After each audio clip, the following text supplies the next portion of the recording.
شروع کرتا ہوں اللہ کے نام سے جو بڑا مہربان اور نہایت رحم کرنے والا ہے۔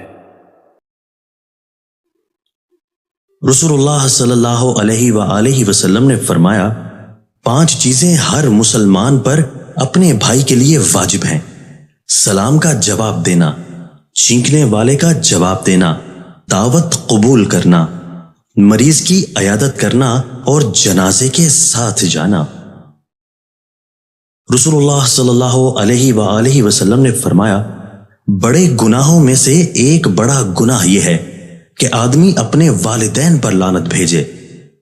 عرض کیا گیا، اللہ کے رسول، آدمی اپنے والدین پر کیسے لعنت بھیج سکتا ہے؟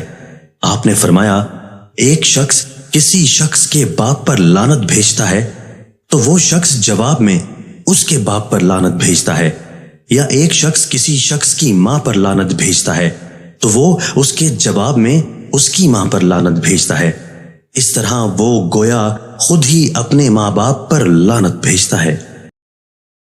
دوستو، اللہ تعالی ہمیں ان احادیث مبارکہ پر عمل کرنے اور اپنی زندگیوں کو سنوارنے کی توفیق عطا فرمائے۔